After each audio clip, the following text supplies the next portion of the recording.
Shalom Bapak Ibu Saudara yang dikasihi Tuhan. Bertemu kembali dengan saya Pendeta Stefanus Gunawan Agustinus. Saya bersyukur saya kembali boleh mengajarkan kebenaran firman kepada saudara. Mungkin ada beberapa dari antara Bapak Ibu Saudara yang bertanya-tanya, mengapa videonya di beberapa video terakhir gambarnya agak pecah-pecah. Karena memang saya kompres videonya supaya ketika diupload, ketika Bapak Ibu setel video saya, harapan saya hanya menyedot kuota yang sangat kecil, sehingga Bapak Ibu bisa terus mengikuti pelajaran firman ini dengan kuota yang seminimal mungkin. Yang penting suaranya tetap baik, ya, supaya saudara tetap bisa mengikuti pelajaran firman. Nah, saudara yang dikasihi Tuhan, sebelum kita masuk lebih jauh, mari kita akan berdoa bersama-sama. Kita akan datang bersama kepada Tuhan. Terima kasih Tuhan, kembali Tuhan izinkan kami untuk boleh belajar akan kebenaran firman-Mu. Hamba juga bersyukur masih boleh Tuhan berikan kesempatan mengajar kepada umat-Mu jalan-jalan-Mu, kehendak-Mu dan keinginan-Mu Tuhan. Biarlah Engkau akan urapi hamba-Mu yang menyampaikan firman maupun umat-Mu yang akan bersama-sama mendengarkan firman. Urapi kami dengan kuat kuasa Roh Kudus-Mu, sehingga baik hamba yang menyampaikan firman maupun umat-Mu yang mendengarkan firman, kami bersama-sama semuanya boleh mengerti akan kebenaran firman-Mu dan melakukannya dalam hidup kami. Tuhan kiranya tolong kami menjadi pelaku-pelaku firman. Terima kasih Tuhan, dalam nama Tuhan Yesus Kristus. Haleluya. Amin. Puji Tuhan. Bapak Ibu Saudara yang dikasihi Tuhan, tahun ini tema utama besar di GBT Mojokerto adalah berdoa dan berjaga-jaga. Ya, walaupun pada waktu firman ini muncul di akhir Desember, saya tidak pernah menyangka kejadian akan seperti ini sekarang, ya. Sementara banyak gereja mengatakan tahun ini tahun multiplikasi dan lain sebagainya, saya pada waktu itu berkata kepada saudara, saya tidak tahu kenapa kok tema kita justru berdoa dan berjaga-jaga. Seolah-olah ada sesuatu yang mengerikan di depan sehingga kita perlu berdoa dan berjaga-jaga. Tapi siapa yang tahu, ternyata kemudian bulan Februari, Maret kita mendengar, dan sampai sekarang kita masih mengalami keadaan yang sangat mengerikan, ya, tidak pernah terjadi sepanjang umur saya sampai tidak bisa beribadah seperti ini. Nah, saudara yang kasih Tuhan, hari ini karena kita tema besarnya adalah berdoa dan berjaga-jaga, ada satu hal yang seringkali dikaitkan dengan berdoa, yaitu berpuasa. Seringkali doa dan puasa adalah sesuatu yang sangat terkait.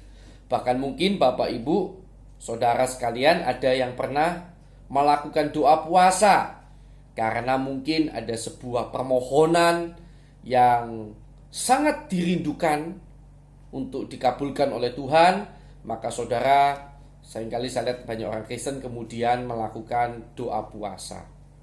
Jadi memang saya nggak salahkan, karena memang doa dan puasa itu sesuatu yang sangat terkait. Tetapi pertanyaannya adalah, apakah selama ini puasa kita sudah benar, sesuai ajaran firman? Atau jangan-jangan puasa kita hanya meniru-niru saja cara berpuasa agama lain, padahal tidak sesuai dengan yang diajarkan oleh Tuhan.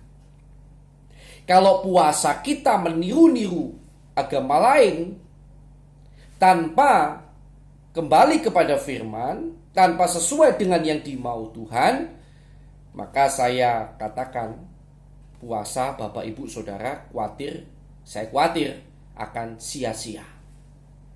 Maka itu saya perlu mengajarkan kepada saudara hari ini tentang cara berpuasa yang benar menurut Alkitab.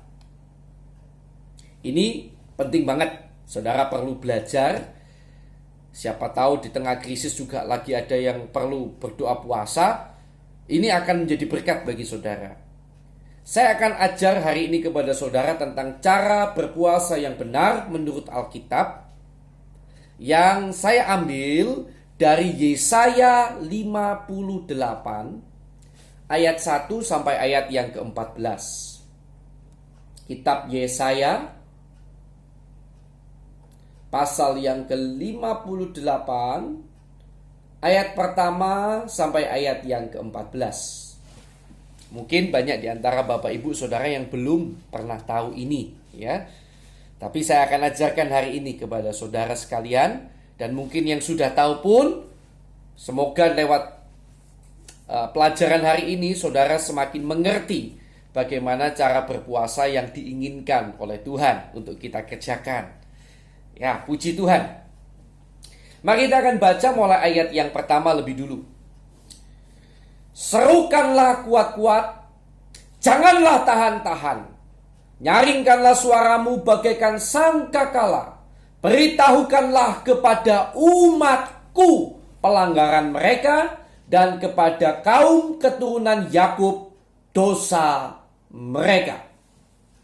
Pada ayat yang pertama, kita melihat bahwa Tuhan menyuruh Nabi Yesaya untuk menyampaikan kepada umat Israel pelanggaran mereka, dosa-dosa mereka, yang membuat mereka pada saat itu hidup dalam keadaan krisis yang sangat berat.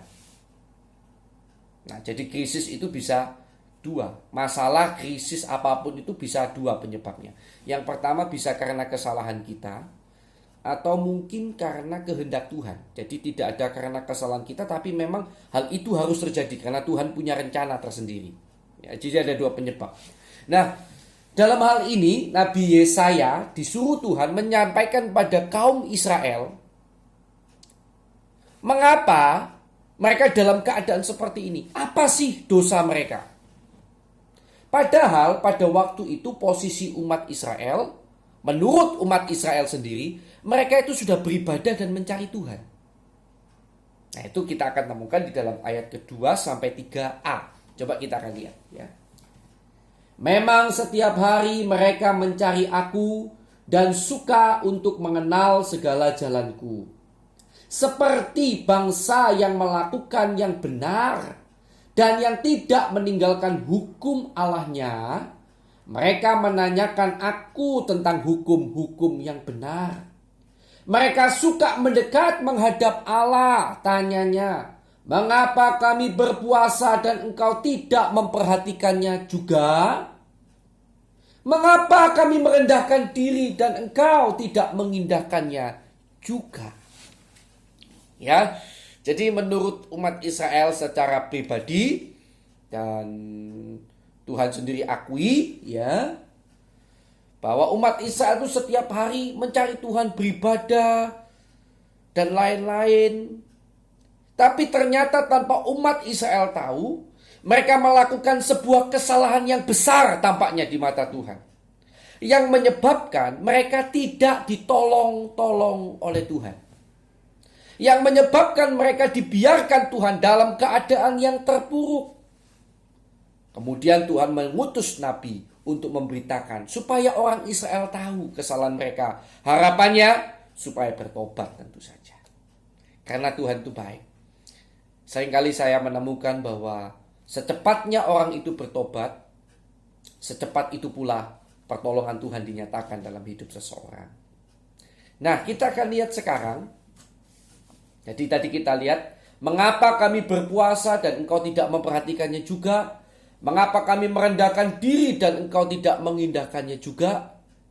Jadi mereka sudah puasa, merendahkan diri, Tuhan tetap tidak indahkan. Mereka bertanya-tanya, kenapa?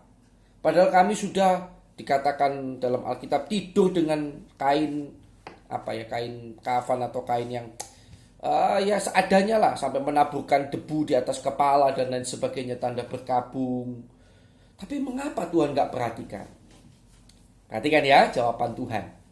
Sekarang kita akan masuk dalam bagian pertama dalam khotbah saya tentang cara berpuasa yang benar menurut Alkitab. Bagian pertama, Yaitu bagian pertama ini nanti terdiri dari 3 poin. Bagian pertama adalah kita lihat lebih dulu pada ayat yang ketiga A sampai 4. Yaitu bagian pertama ini akan memberitahukan kepada saudara apa salah umat Tuhan yang membuat puasa mereka tidak berarti atau tidak ada gunanya. Ya, apa salah umat Tuhan yang membuat puasa mereka tidak berarti atau tidak ada gunanya? Ya, kita akan lihat bersama-sama. Saudara yang dikasih Tuhan, saya akan ajak kita untuk melihat lebih dulu pada ayat yang ketiga B, ya, 3B. Maaf, 3B ya, yang betul. Sesungguhnya pada hari puasamu engkau masih tetap mengurus urusanmu dan kamu mendesak-desak semua buruhmu. Sesungguhnya kamu berpuasa sambil berbantah dan berkelahi serta memukul dengan tinju dengan tidak semena-mena. Perhatikan, dengan caramu berpuasa seperti sekarang ini, suaramu tidak akan didengar di tempat tinggi. Artinya percuma. Kamu gak makan, gak minum, kamu seperti itu, tapi kamu melakukan kesalahan-kesalahan ini, percuma. Suaramu tidak akan didengar di tempat tinggi. Mari kita lihat apa kesalahan umat Tuhan. Cara berpuasa yang salah itu yang seperti apa. Jadi jelas ya, mereka tetap berpuasa. Artinya mereka tidak makan, tidak minum. Mereka sudah lakukan tidak makan, tidak minum. Mereka bahkan sampai merendahkan diri tadi, menaburkan debu di atas kepala, tidur di atas kain yang apa ya, kain kafan atau kain apa itu ya. Jadi secara jasmani mereka sudah berpuasa. Tetapi ternyata yang dimaksud Tuhan berpuasa beda. Ini kesalahan mereka. Yang pertama, apa kesalahan umat Tuhan sehingga Tuhan tidak dengarkan puasa mereka, tidak indahkan puasa mereka? Yang pertama kita lihat pada ayat 3 bagian B. Sesungguhnya pada hari puasamu engkau masih tetap mengurus urusanmu. Apa artinya Pak mengurus urusan? Apakah tidak boleh? Bukan, kalau kita melihat dalam bahasa aslinya, kata-kata ini bukan seharusnya dikatakan mengurus urusan, tetapi menuruti keinginan. Jadi dalam hari berpuasamu engkau masih menuruti keinginanmu, mengikuti keinginanmu. Bapak Ibu Saudara yang kasih Tuhan, kata yang diterjemahkan dengan mengurus urusan itu adalah menggunakan kata kefits. Kefits. Ya, kalau kata itu kita perhatikan muncul 39 kali dalam Perjanjian Lama. Muncul 39 kali dalam Perjanjian Lama. Dan silakan dibaca. Kalau saudara ada akses, diteliti satu persatu. Kata itu dapat saya simpulkan sebagai sebetulnya keinginan yang lebih tepat, bukan urusan. Ya, tapi keinginan. Silakan dibaca 39 kali itu. Yang betul adalah keinginan. Jadi Tuhan tidak ingin kita itu berpuasa sambil kita mengumbar keinginan kita. Tetapi yang Tuhan mau sebetulnya berarti dalam puasa, kita itu justru menahan keinginan, bukan mengumbar keinginan. Ketika kita mengumbar keinginan kita dalam berpuasa, maka ketika kita berpuasa itu dikatakan Tuhan, itu berpuasa yang salah. Jadi yang pertama, mengapa orang Israel puasanya tidak didengar Tuhan? Karena mereka berpuasa tapi tetap mengumbar keinginan. Oke? Keinginan itu boleh. Tetapi kalau memang sedang saudara mau berpuasa, belajarlah membatasi keinginan. Memang keinginan manusia itu tidak akan pernah selesai. Dan itu berbahaya sekali. Saya kemarin pada kesempatan yang kemarin saya sempat sampaikan, ingat, keinginan itu bahaya. Kita nggak akan pernah puas. Ya, jadi batasi keinginan Anda. Itulah cara berpuasa yang seharusnya. Ketika kita berpuasa, kita tidak batasi keinginan, itu salah di mata Tuhan. Baik, yang kedua, apa yang membuat Tuhan mengatakan pada umat Israel bahwa cara berpuasanya salah? Dan kamu mendesak-desak semua buruhmu atau pekerja. Kayak betul ya. Nah, kata mendesak-mendesak ini, mendesak-desak ini dalam bahasa asli ditulis dengan kata neugeis. Neugeis. Ya, kata ini sebetulnya bukan hanya berarti mendesak secara biasa, tetapi mendesak dalam arti ada tirani, ada ada oppress, ada pemaksaan. Mendesak dalam arti ada pemaksaan yang memaksa sampai sangat dengan semena-mena begitu ya. Kalau kita lihat kata neuges ini muncul 23 kali dalam Perjanjian Lama. Silakan dibaca. Salah satunya kata ini muncul pada kata mandur-mandur Fir'aun, yang disuruh Fir'aun memaksa Israel membuat batu bata, ya. Ya. Jadi kata-kata itu muncul di situ. Jadi untuk menunjukkan bahwa neuges itu jadi bukan hanya mendesak dalam arti biasa intinya. Jadi semena-mena. Jadi kalau saudara perhatikan di sini, kesalahan yang kedua dari umat Israel adalah dia semena-mena mendesak semua pegawainya. Bukan berarti menyuruh pegawai itu nggak boleh, bukan. Tetapi mendesak dengan semena-mena itu yang tidak boleh. Karena mungkin orang Israel sebagai pimpinan atau sebagai bos lalu memaksa dengan tidak manusiawi gitu ya. Itu yang salah di mata Tuhan. Ya, jadi itu yang kedua. Mengapa puasanya orang Israel tidak didengarkan oleh Tuhan. Yang ketiga kita lihat juga pada ayat yang keempat. Sesungguhnya kamu berpuasa sambil berbantah dan berkelahi, serta memukul dengan tinju dengan tidak semena-mena. Ya kan gitu. Jadi yang ketiga, berpuasa sambil berbantah atau berselisih sebetulnya ya. Berselisih dan berkelahi, bahkan saling memukul. Bapak Ibu Saudara yang kasih Tuhan, berbeda pendapat itu hal yang lumrah. Tetapi kalau berbeda pendapat itu sampai menimbulkan perselisihan, bahkan perkelahian, di mana ego yang sudah ditonjolkan, itu yang salah di mata Tuhan. Dan bangsa Israel, puasanya dianggap Tuhan tidak ada artinya, karena mereka berpuasa tapi sambil berbantah, berselisih, berkelahi, dan lain sebagainya.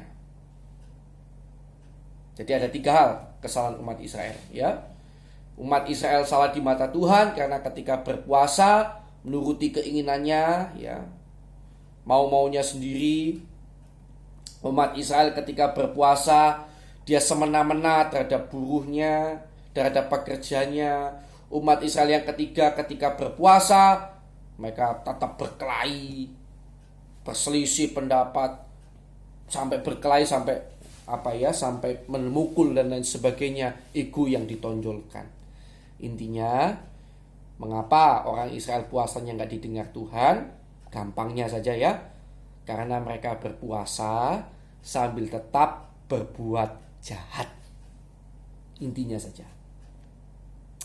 Nah, kalau saudara berpuasa sambil berbuat jahat, puasa saudara tidak ada artinya di mata Tuhan.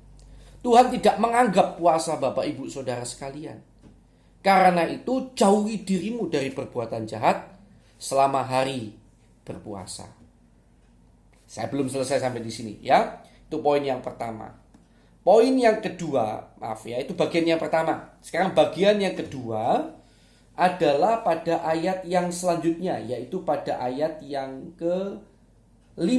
Kita mulai masuk pada bagian yang kedua, yaitu bagian yang bicara tentang bagaimana cara yang dimau Tuhan untuk kita berpuasa.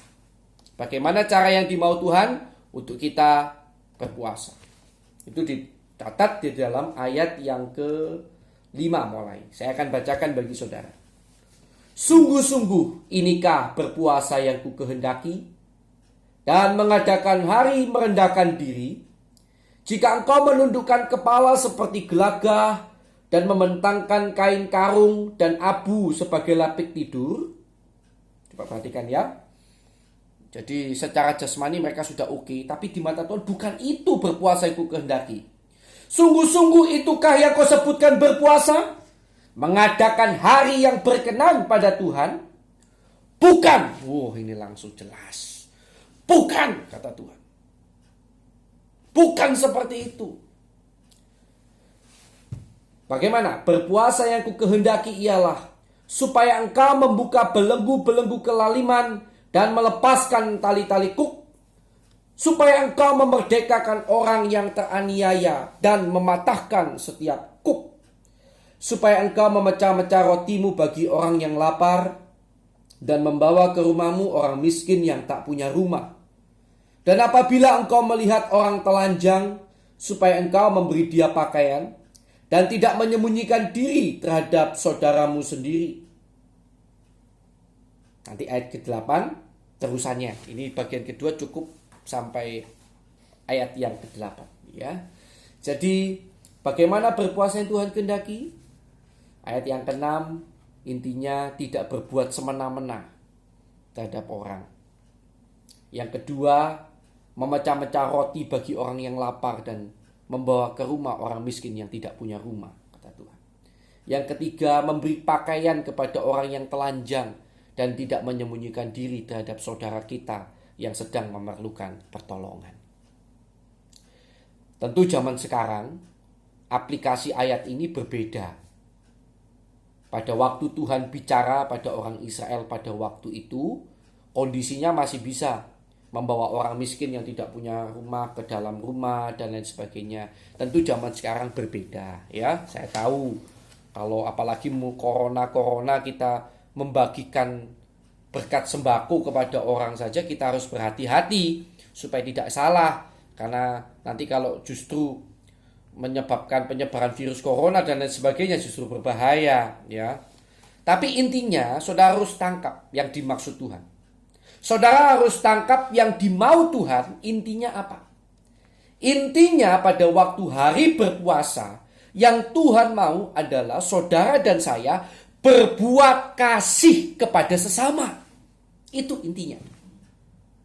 Jadi yang tidak dimau Tuhan pada waktu puasa, Tuhan tidak mau saudara berbuat jahat kepada sesama. Tuhan tidak mau saudara menuruti keinginan, tahan keinginan. Pada waktu berpuasa, kalau tadi yang tidak dimau Tuhan, yang dimau Tuhan adalah saudara berbuat kasih kepada sesama. Sebanyak mungkin. Ya. Bapak Ibu, adalah menarik ketika Tuhan bicara tentang puasa yang ku kehendaki. Tuhan sama sekali tidak membahas tentang lamanya waktu berpuasa. Berapa jam Pak berpuasa itu seharusnya? Tuhan juga tidak membahas berpuasa itu boleh tidak sambil minum, boleh tidak sambil makan, tapi makan yang biasa-biasa. Tuhan tidak membahas semuanya itu. Sangat-sangat menarik. Jadi berpuasa bukan hanya juga sekedar penghematan uang. Pernah ada yang berkata pada saya, lumayan Pak puasa itu hemat, karena saya jadi nggak beli aneh-aneh selama hari puasa. Iya. Tapi ternyata bukan itu yang dimau Tuhan. Justru kalau saudara puasa, hemat misalnya tidak makan, tidak minum, uang saudara makan minum itu berikan kepada orang lain yang membutuhkan. Kira-kira seperti itu sebetulnya maksudnya Tuhan. Gitu. Karena yang dimau Tuhan saudara berbuat baik, berbuat kasih kepada sesama selama hari berpuasa. Jadi kita lihat ya bahwa yang dipentingkan Tuhan bukan caranya. Saudara nggak makan, nggak minum. Terserahlah saudara ya, berapa jam itu terserahlah. Kemudian ya puasa makan saja tapi tetap minum, itu terserah sebetulnya. Tetapi yang penting apakah cara berpuasa saudara sesuai dengan yang Alkitab ajarkan atau tidak. Sekali lagi, apakah saudara berbuat jahat kepada sesama pada waktu hari berpuasa? Kalau ya, itu salah. Apakah saudara menuruti keinginan-keinginan saudara selama hari berpuasa? Saudara tidak tahan. Kalau ya, salah. Yang benar adalah saudara tidak berbuat jahat pada sesama. Ya. Keinginan-keinginan yang saudara tahan tadi, bisa hemat uang, nah uangnya itu berikan kepada orang yang membutuhkan. Kira-kira begitu puasa yang dikehendaki Tuhan, yang seharusnya dilakukan oleh orang Kristen. Ternyata berbeda bukan tekanannya dengan agama lain. Jadi di Kristen itu tidak masalah saudara makan minum jamnya berapa jam puasa, itu tidak masalah. Beda, kita ini beda. Nah, setelah saudara lakukan dengan benar, maka baru kita lanjut pada ayat yang ke-8 sampai ayat ke-12. Perhatikan kata-kata ini ya, luar biasa. Pada waktu itulah terangmu akan merekah seperti fajar dan lukamu akan pulih dengan segera. Kebenaran menjadi barisan depanmu dan kemuliaan Tuhan barisan belakangmu. Pada waktu itulah engkau akan memanggil dan Tuhan akan menjawab. Engkau akan berteriak minta tolong dan Ia akan berkata, "Ini aku." Apabila engkau tidak lagi mengenakan kuk kepada sesamamu dan tidak lagi menunjuk-nunjuk orang dengan jari dan memfitnah. Apabila engkau menyerahkan kepada orang lapar apa yang kau inginkan sendiri dan memuaskan hati orang yang tertindas, maka terangmu akan terbit dalam gelap dan kegelapanmu akan seperti rembang tengah hari. Tuhan akan menuntun engkau senantiasa dan akan memuaskan hatimu di tanah yang kering. Jadi walaupun tanah kering pun Tuhan akan tetap puaskan hatimu dan akan membaharui kekuatanmu. Engkau akan seperti taman yang diairi dengan baik dan seperti mata air yang tidak pernah mengecewakan. Luar biasa. Bahkan di tanah kering Tuhan bisa buat kita luar biasa. Di tengah kegelapan Tuhan bisa buat kita terang yang bersinar, ya. Tuhan bisa memuaskan kita di tanah yang kering. Supaya kita akan bagaikan taman yang diairi dengan baik, seperti mata air yang tidak pernah mengecewakan, terus bisa menjadi berkat bagi sesama. Puji Tuhan. Ya. Ayat 12. Engkau akan membangun reruntuhan yang sudah berabad-abad dan akan memperbaiki dasar yang diletakkan oleh banyak keturunan. Engkau akan disebutkan yang memperbaiki tembok yang tembus, yang membetulkan jalan supaya tempat itu dapat dihuni. Luar biasa. Ketika puasa seseorang benar, janji Tuhan tidak mungkin salah. Jadi, mari berpuasa dengan benar. Berpuasa dengan cara Alkitab. Bukan dengan cara yang saudara tahu dari agama-agama kepercayaan-kepercayaan lain. Bukan dengan cara yang saudara warisi dari nenek moyang, tetapi dengan cara yang Tuhan ajarkan. Maka ketika saudara melakukan ini, percayalah Tuhan itu luar biasa. Saya berdoa, saudara akan melihat kemuliaan Tuhan dinyatakan. Saudara bahkan bisa akan terus menjadi berkat bagi sekeliling saudara. Walaupun sekitar terlihat gelap, saudara akan tetap tampil bersinar dengan kemuliaan yang daripada Tuhan. Mari berpuasa dengan benar. Tuhan Yesus memberkati. Mari kita akan berdoa bersama-sama. Terima kasih Tuhan, kami mengucap syukur kepadamu. Kami berterima kasih kami sudah boleh belajar cara berpuasa yang benar, yang kau mau, sesuai dengan yang kau kehendaki. Kiranya firman-Mu menjadi suatu rema dalam kehidupan kami, yang bukan hanya kami mengerti tetapi kami kerjakan dalam setiap kehidupan kami lakukan dalam setiap kehidupan kami. Kami percaya dengan berpuasa yang benar di hadapan-Mu, lewat kami menjauhi perbuatan-perbuatan jahat, kami menahan keinginan-keinginan kami, dan kami justru memberikan kepada orang lain apa yang kami inginkan. Kami berbuat kasih kepada sesama. Kami percaya lewat itu kemuliaan Tuhan akan nyata dalam hidup kami, dan kami akan Tuhan pakai menjadi berkat juga bagi sekeliling kami. Terima kasih Tuhan, kami ucap syukur padamu. Berkati orang-orang yang sudah mendengarkan renungan hari ini. Kiranya Tuhan akan terus kuatkan, Tuhan akan terus berkati mereka, Tuhan akan terus berikan kesehatan, Tuhan akan terus berikan kekuatan, bahkan kekuatan rohani yang melimpah-limpah Tuhan berikan kepada mereka. Di dalam nama Tuhan Yesus Kristus, haleluya, amin. Tuhan Yesus memberkati saudara, haleluya.